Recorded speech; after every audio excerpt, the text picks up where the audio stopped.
I'll pay you later. Thank you. You're very nice. And Callie's album looks good. And I ordered it during the last service. I downloaded it sitting right down here. Thank you, Jesus. It's now here. I shall be listening to that on the way home today. Hey, I felt like something I was supposed to do today. It's like we're pulling our car into the bay at the repair shop. We're going to get a little tune-up. Something that we have pretty good training and real good exposure. We've been working on for a lot of years. That's the concept of testimony and the prophetic nature of a testimony. So to do this right, I've got to take you on just a little bit of a personal journey. Oh goodness, 38 years, something like that ago, I was pastoring in Weaverville, and I was in my office, and I was reading in the morning. I was going through the book of Revelation, and I came to this verse in Revelation 19:10. It says, "The testimony of Jesus is the spirit of prophecy." And when I was reading through Revelation, when I came to that verse, it's just one of those moments, that you have in God where it's kind of like it's on neon lights, and something happened here that I can't explain. I love learning here first, because your heart can fit where your head can't fit. So he invites us into things that we have perception of here that we can't comprehend, and it's a wonderful way to learn. So anyway, I sensed life on that verse. And I actually stopped. I stopped my reading. I looked at that verse. I said, God, there's something here. I know you want to teach me. And I said, please show me what this means. Show me what this means. Went on through the morning, and it was that afternoon, maybe an hour, 2 hours, 3 hours later, I was in my office and just doing work. And one of the guys from the church came and stood in the doorway from the sanctuary. Our church facility at the time, the sanctuary was here. There was a door, came into my office. So he stood in the doorway, and he walked in. And I said, Bill, come on in, sit down. He said, no. He says, I've got to get back to work. I just wanted to tell you of the miracle that God has done in healing my marriage. And he stands there in the doorway, and he gives me, a 3 or 4 minute synopsis of the miracle that God had done in his marriage. And so I thanked him for the report. He turned to leave, and he got about this far away, and he turned around and he said, you can tell this story to anyone you want. You can tell my story to anyone you want. I knew in that moment that something just happened that was connected to my prayer that morning. I couldn't have taught on it. I couldn't have explained it, but I could tell they were related. They had just shared a testimony with me, and he was giving me permission to repeat that story. So let's take the verse. The testimony of Jesus is the spirit of prophecy. The testimony of Jesus, say it with me. The testimony of Jesus is the spirit of prophecy. Let's do it again. The testimony of Jesus is the spirit of prophecy. All right, number one, the testimony of Jesus is a spoken or written record of anything he's done. All right? So the testimony of Jesus is a spoken or written record of anything that he's done. The spirit of prophecy is that prophetic anointing, prophetic mantle. So what is prophecy then? Prophecy is in 2 realms that I understand. One is to foretell the future. A prophet will describe something is about to happen on such and such a date. But I think predominantly the prophetic is used not to foretell, but to do something else, and that is to change present situations. The prophetic will be used to make a decree that actually changes the reality that an individual, a family, a church, a city, a nation is facing. It's the word of the Lord is released, and it changes the situation. So think of it this way. The testimony of Jesus carries with it the weight of heaven to alter the reality of a problem or situation that we're facing. It carries that. It's written into the DNA of a testimony that it has that ability to actually change reality, change realities. So I was in Rochester, Minnesota. I was with a dear friend there, Assembly of God Church, and I had spoken at a night meeting. I'd spent some time praying for a young lady. She had been in a snowmobile accident. Her ankle was put back together with pins and metal stuff to make it work. And so she had pain. She had restricted movement. She had all that going on in her ankle. And So now I'm just telling you, the only way I know to learn in some of these things is to either have a mentor or to experiment. And since I didn't know anyone who knew anything about the power, the prophetic nature of a testimony of Jesus, we had to experiment. So the safest way to experiment is with people that you know and trust, that you live accountable to. So that if you overextend yourself, they reel you back in and you clean up your mess. But you have to be willing to experiment if you're gonna try to touch new things. So this gal comes to me, I pray for her this night. She comes to me the next morning and she said, Bill, you prayed for me last night. I said, yeah, how is your ankle?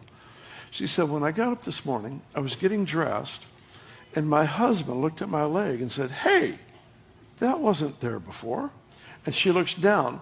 She was actually missing a part of this calf muscle because of this accident. And it grew back overnight. It grew back. So it's there. It grew back overnight. So I thought, well, that's so cool. I said, here, tell her, we've got probably, 20 or 30 people in this meeting. It was a morning meeting. And so I said, tell them the story. And so she tells her testimony, the accident and the missing muscle, and that it actually grew back overnight. And so as soon as she starts going back to her seat, there's a gal sitting right here on the front row from Toronto that was a friend of the house, but she was visiting. She walked right up to me after this gal leaves. She says to me, if God did that for her, certainly he would do that for me. Now, she had a brilliant understanding of the kingdom. That number one, God is no respecter of persons. What he's done for one, he'll do for another. He doesn't have us in categories where these people get special things and these people get the crumbs. It's not how he works. So she understood that, number one. Number two, she understood that God is the same yesterday, today, and forever. So something he's done at another time, he'll do again. So she says, if God did that for her, certainly he would do that for me. And so I called the gal that just got healed. I called her back and said, come back here. And then the pastor's wife, they came up, they prayed for her. They watched, she had been in an accident and had to actually go through therapy to learn to walk again because she's missing a part of this muscle in the leg. She actually had to learn how to walk again. So that's why she wants prayer. So the pastor's wife and this young lady come up. They lay hands on her and they watch, and before their eyes, the muscle forms and is recreated. It's a creative miracle in the moment, in that instant. That's amazing. Two other women came up. It's like an epidemic of calf muscle problems, It's like, how do you get that many people in that small of a crowd that all have something similar with their leg muscle?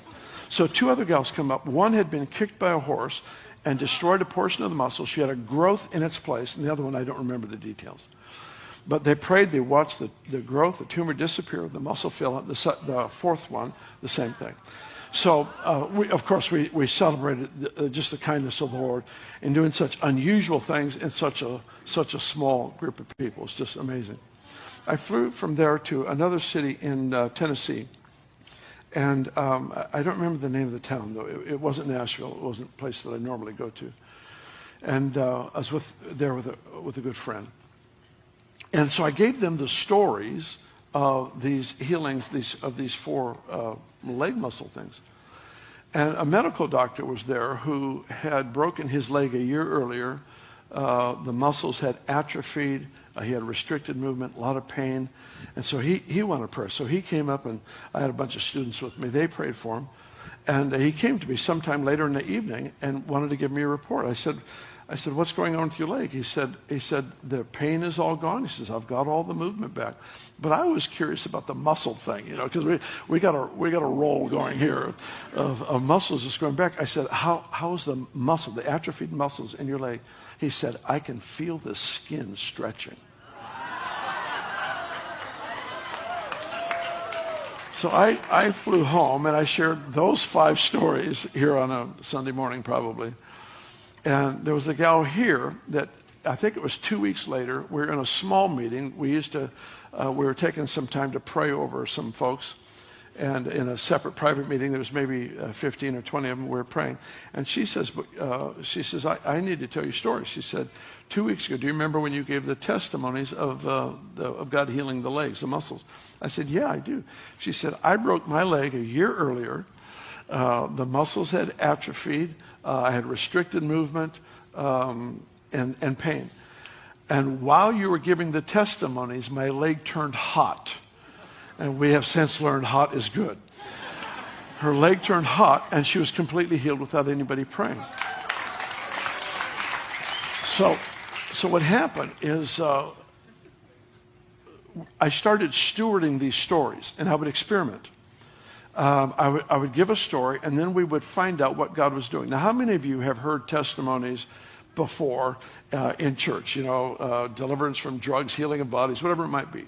The stories. I grew up on hearing them, and they were always so encouraging and so exciting.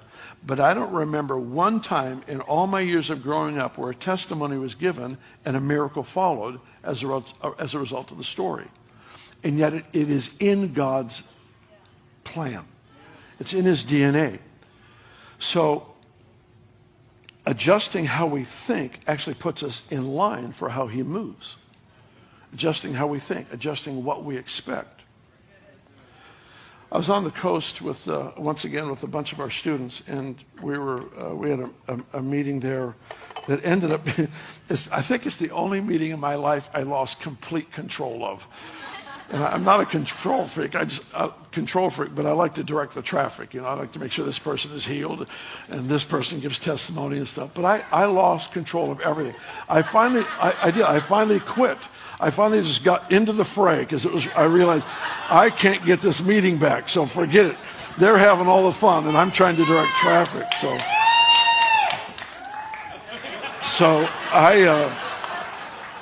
I got down into the fray with people, and this is where we've got empty wheelchair. We got a wheelchair being passed up over people's heads up to the front, and a gal with permanent nerve damage down the right side of her or one side of the body, I forget which side, was completely healed. Blind eye was open, deafness was open, all kinds of stuff. So the students come to me and they said, "We just prayed for this little boy with club feet, and God healed him." I said, "Well, bring him to me. I want to see him." So they went and got this little guy. He's 3 years old. And his feet are like this. And he's got scabs on the tops of his feet because they were on the bottom of the feet where he would drag them. And he's 3, so a little guy named Chris. So he's bending over, he's playing with the scabs. He's touching the scabs because they were out of view before. Now he sees it. So he's touching the scabs. And one of his little friends comes out, a little girl comes up to him and says, "Run, Chris, run." So he takes off in this 20-foot circle. He runs. He comes running back to this little girl, and he says, "I can run. I can run." His eyes are like this, His face is lit up with joy. Oh, man, it's just enough to wreck you, for the rest of your life. You never forget the look on that face. So he comes back. He says, "I can run. I can run." So we bring the story home, of course, and I share the story here. We had somebody visiting us from out of state, and they had, I think, 3 children, if I remember right. And one of them was a little girl, almost 2 years old. Her feet were turned in so severe that she would trip over her own feet when she would try to run. She was in our child care. And so I taught on the concept of the testimony, and then I gave the testimony of the club feet. She hears the concept that God intends to duplicate miracles. Did I mention this? The Hebrew word, the Old Testament word for testimony, comes from a word that means do again. That the very nature, when he says keep a testimony, keep a record of what I want to duplicate, of what I want to do again. It was never meant to be a historical factor that pointed to an old event. It was supposed to be a present tense reality that releases the activity of God into present situations. And so I taught on that just briefly. I shared the testimony. She says in her heart, she says, "I'll take that for my little girl." When the meeting is over, she goes over to get her little girl, and her little girl's feet are already straight. Nobody prayed for her. Nobody prayed for her. Come on.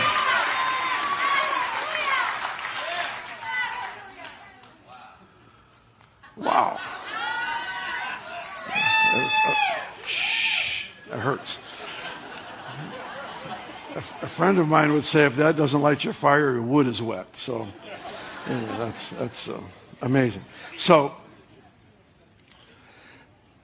I take that story, those 2 stories, And I was with Mahesh and Bonnie Shabda. How many of you know the Shabdas in North Carolina? Wonderful people, dear friends of ours. We minister there every year with them, and they've been here many, many times. So I was there, and I was talking about a series of, it happens to be one of the times I was teaching on the concept of the testimony and giving them stories. And in giving the stories, I talked about the club feet, I talked about the little girl, and some other leg issue stories.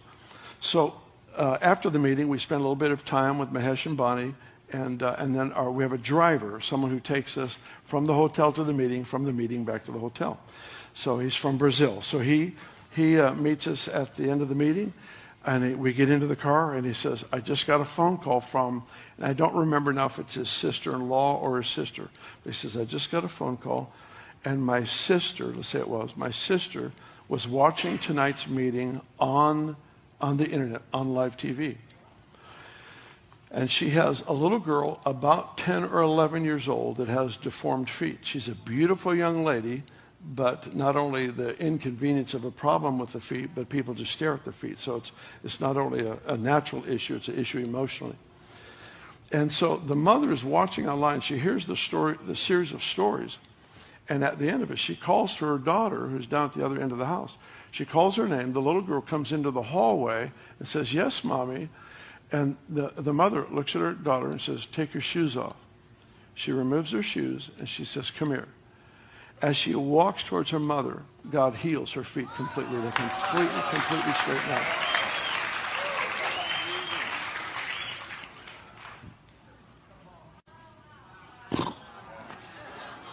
You know, it's not a tool that we use to manipulate. It's the privilege to broadcast the nature of God, because every testimony reveals the nature of God and reveals his covenant with man. The nature of God and his covenant with us. I was in Modesto, and I was a wonderful Assembly of God church there, which is my history. So I have a special fondness for the assemblies. And I was in this, and it ended up, it was another healing meeting, and great stuff's happening. But this gal comes up to me towards the end. She just walks up to me. She said, her first words out of her mouth, the voice has stopped. I went, all right. Help me to understand. Give me some story here. She says, the voice has stopped.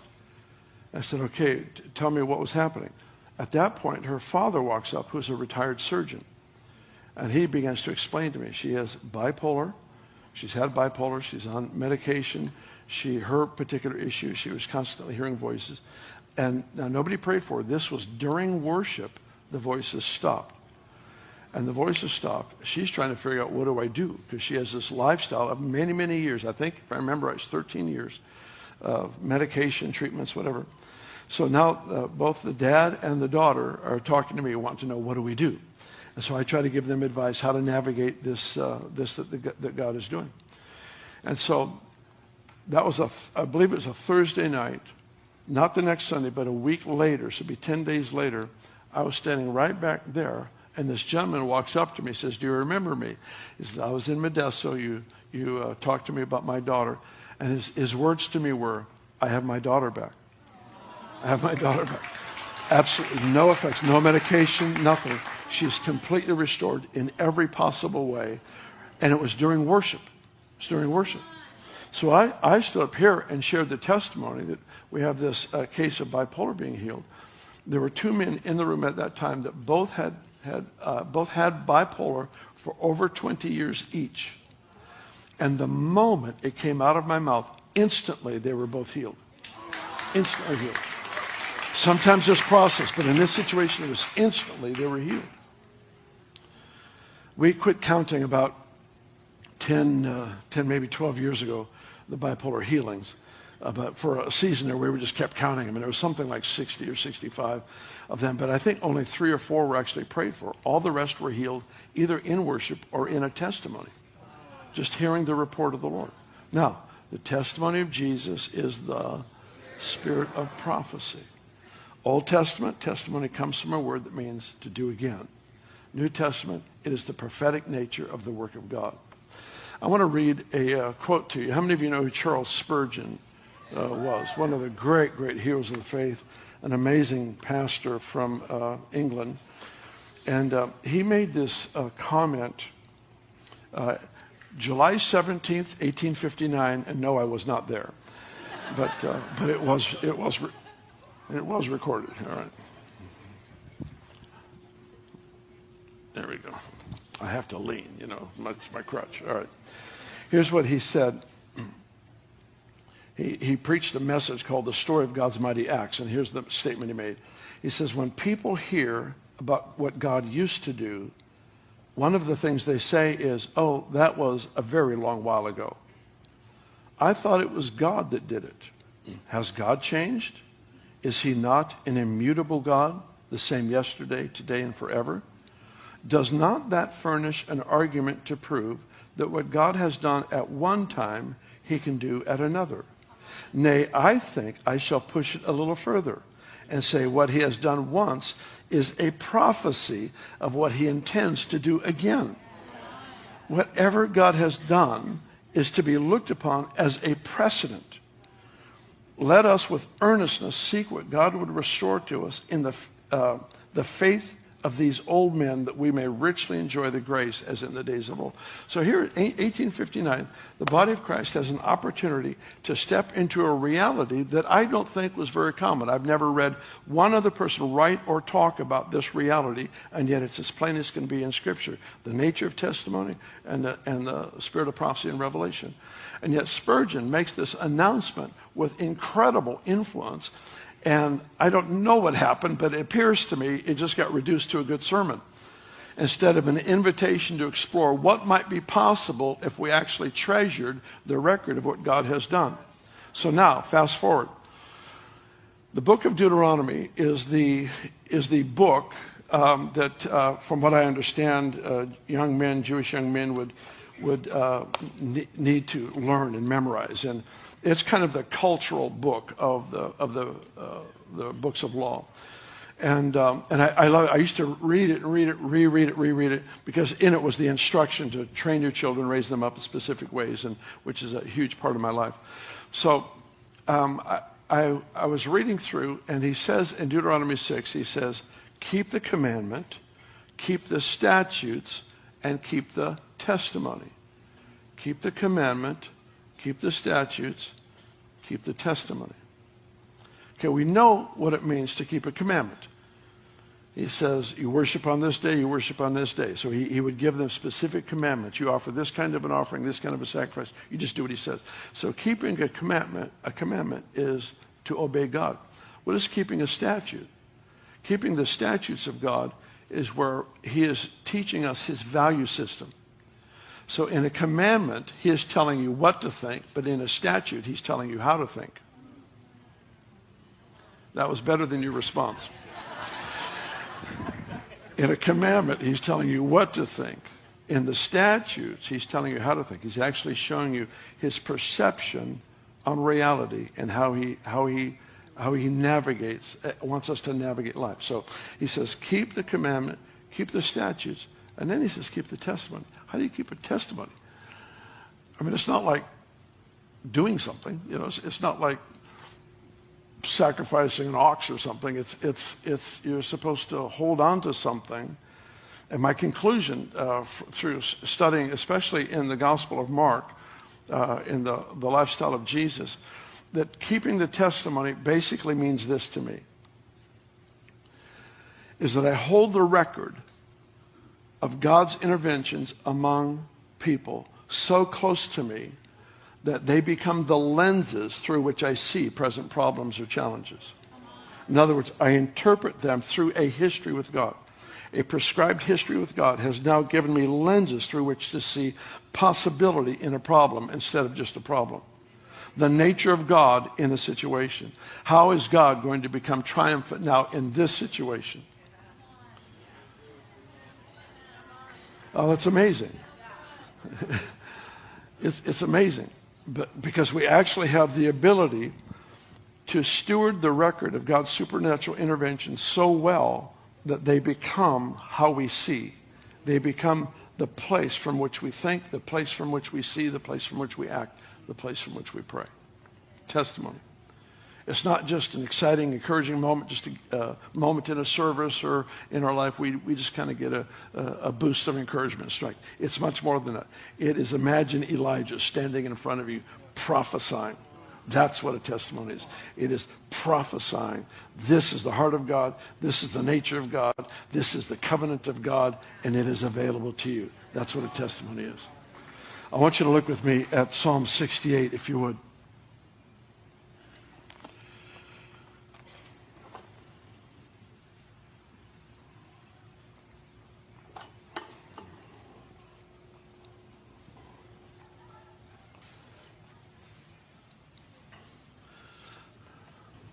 I had a guy come up to me once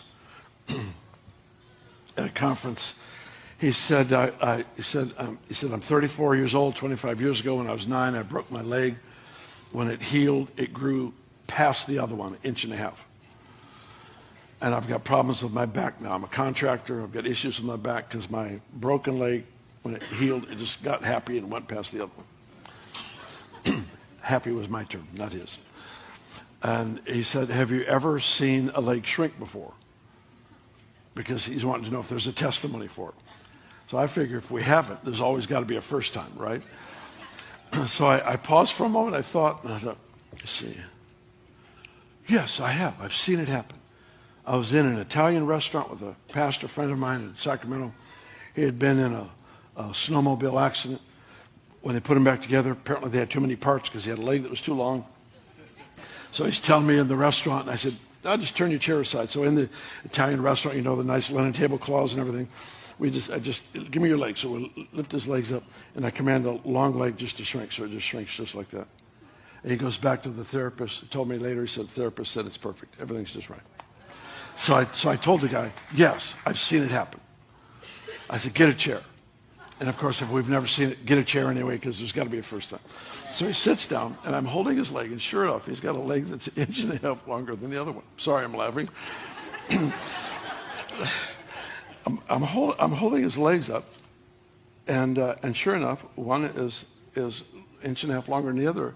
And I just had this moment where I thought, should I shrink the long one? Or should we see if God would grow the normal one? Now, it took me 10 seconds to ponder, but I just kind of surprised myself by saying, you know, to the normal leg to grow. It's kind of like the guy who says, I don't want to think before I speak. I want to be as surprised as everyone else. And that was kind of how I was in that moment. I found myself saying to the normal leg, I said, in Jesus' name, grow. And we just watched. Oh, this one's too long. I've got to watch my time here. This one's kind of a weird story. It grows, and then it shoots past the other one. I'm not kidding. I would give anything to have a video of this moment, because the guy's in pain. How many of you had growing pains when you were a kid? Yeah, so did he. 34 years old. He got like 2 years of growth in a moment. His leg is sticking out there, and I'm on the outside, I'm acting like, oh yeah, this happens. On the inside, I'm saying, oh Jesus. I'm searching my heart. How do I pray now? That's honest my question. How do I pray now? And I remembered the word shalom in the Bible. Shalom, the word shalom is, of course, we know it as the word peace. But it is one of the fullest, most pregnant words in the Bible. It's sound mind, it's prosperity financially, it's divine health, it's all these things. Anything you would ever ask for in life, it's wrapped up in that word. So what I'm thinking is, that word's got to cover this. And so I prayed with all the confidence in the world, Jesus help me. I just prayed, no, Lord, I just pray that you release the peace, the shalom of heaven over this man, and it just evened out perfectly. The testimony prophesies. Sometimes you just do dumb things, and sometimes the Lord just honors it. Anyway, I was in another city, and there was a gal there, completely deaf ear that opened up. She had bone cancer, and they replaced this bone with metal, and they made it. She had the surgery when she was 15. They made it 1.5 inches too long, because they knew she'd grow into it. Well, she didn't grow anymore. And so she's got the same kind of issue. And so she asked for prayer, her deaf ear open, and then prayed for her leg. Having had a recent experience with growing the wrong leg, that whole situation, it was fresh in my mind. I thought, I'm not messing with this. So she was laid out on the floor, so I got out on the floor and spoke to the leg, and it actually, the metal part actually shrunk, came back into line. She came to me the next day. She said, I'm so glad that you had the metal leg shrink. I said, why is that? She said, because if you didn't, the doctors would have said, see, we told you you'd grow into it if I do the other one. So sometimes you look good when you don't deserve it. That's my conclusion is I did not know what I was doing. Psalm 78, are you there? We've got a few minutes left. I want 78 is what I meant. Did I say 68? Well, you know what? Just have a good time in 68 because it's a great chapter. It's a let God arise, his enemies be scattered.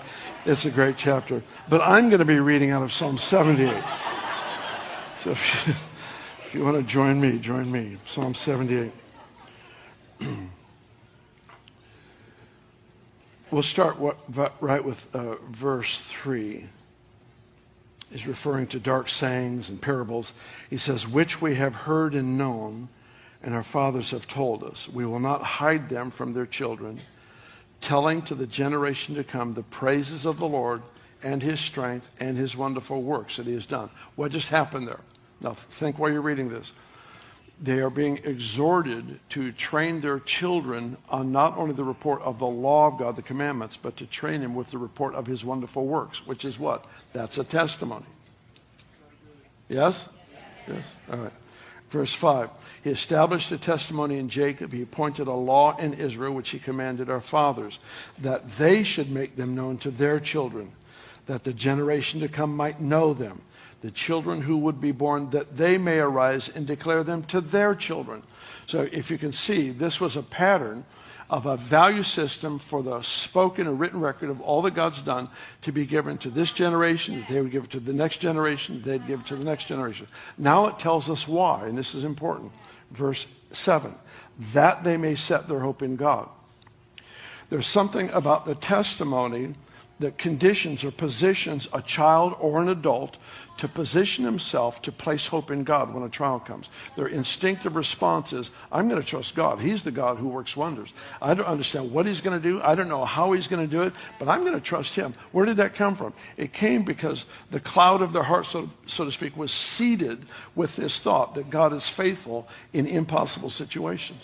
So here it says that they may set their hope in God and not forget his works, the works of God, keep his commandments. Are you guys still alive? You sure you're still alive? All right. What I want you to notice is not forgetting the works of God and keeping the commandments. The testimony and the courage to obey, they're connected. This is really a big deal.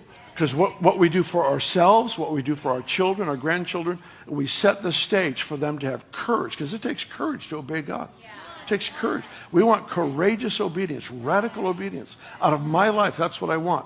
So here he says, we keep the testimony going multiple generations. Why? So that they'll put hope in God and that they won't forget the works of God and they'll have the courage to obey God.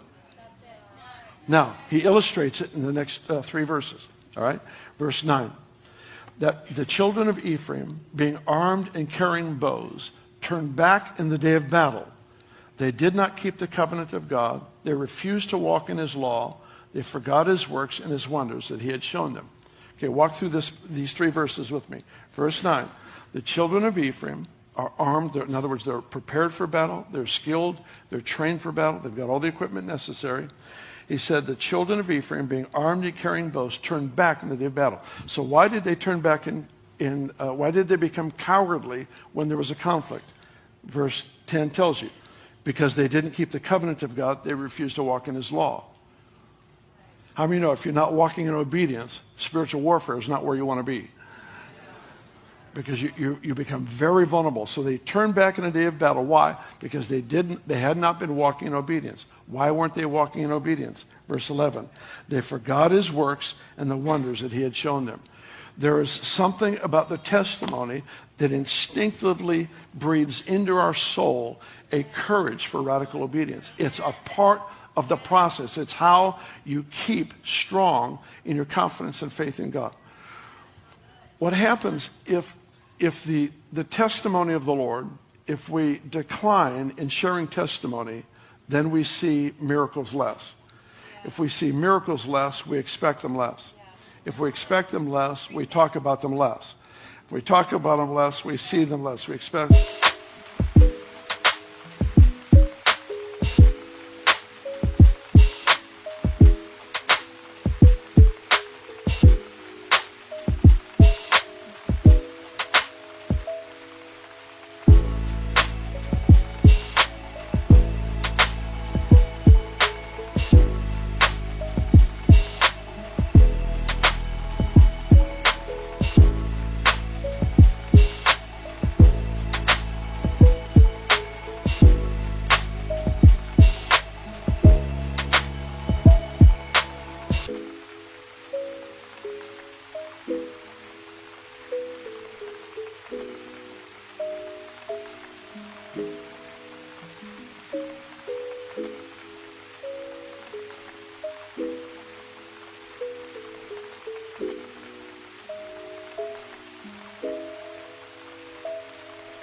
There's this downward spiral into the point where miracles have become a mere part of our history. Some time ago, God used to do such and such, which is where so much of the church is right now.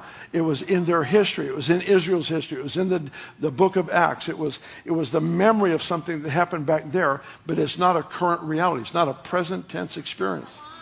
And the testimony is supposed to become that which invites us into this relational journey where we learn how to take these things that God has said, and we simply trust God. We put our lives on the line to take risks to see what he might do. And it's simply because I've been built up by the record of the supernatural interventions of God.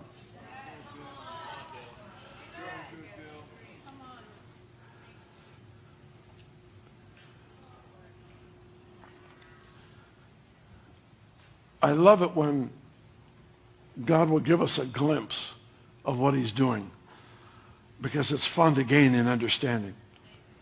But oftentimes he moves and I'm just clueless. I'm a clueless observer that's just frantically trying to learn. I'm not a facilitator in the sense that I made anything happen. I've told him, I said, God, I just want to be in the room. It doesn't have to come from me. I just want to be a part. And there are things that he does. The moment in Dallas where pray for this individual who the lightning of God literally goes through him from head to toe, and he's completely delivered and healed of schizophrenia. Completely, he comes to me a year later in his right mind completely, because God brought a miracle to him. He ended up going to Africa and ministered. I think he personally was able to bring liberty and freedom through his own testimony to about 40 people that were considered insane, mentally gone. It's a testimony. It's like God has imagine being given, a priceless gem. How many know if somebody comes to you and says, I'll give you $1 million if you can wear this ring, it's worth $10 million, you can't lose it. But you have to wear it. You can't hide it away.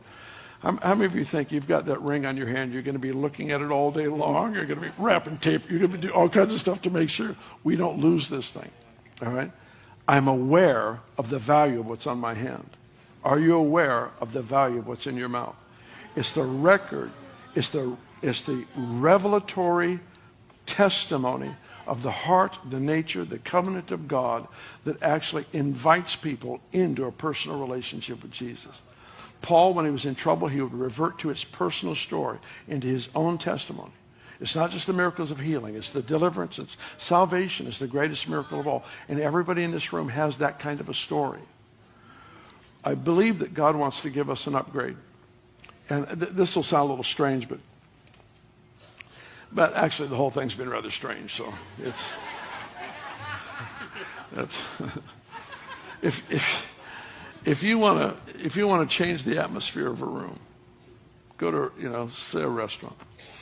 You go into a restaurant, 3 or 4 people, sit down and take the first 20 minutes only to share miracle stories. I don't mean miracle stories so that you impress people around you. I mean so that the atmosphere changes, because the angelic realm is fascinated by your perspective of Jesus, the Son of God. And they love hearing the stories of what you've had happen, what you've seen, what you know about him. They are enthralled with him. But every story we share, they catch another glimpse of what he's like through the eyes of someone who is redeemed. Simply sharing stories.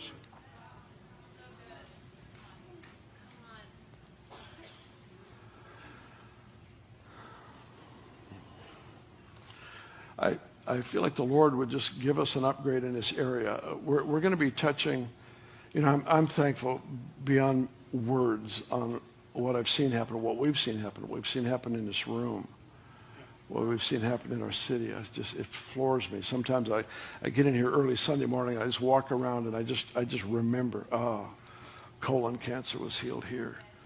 A woman after 50-some years in a wheelchair gets out right there after a stroke. She walks. Right over here, MS, multiple sclerosis, was healed. West Nile, ME, this same person had several conditions that were healed. Just walk around this room. The guy who was run over by a 14-ton truck completely crushed his ankle, and he receives prayer over here. There's a pop. His ankle turns cold. There's a pop, and it's completely, totally healed. Completely healed. Just go through the store, one after the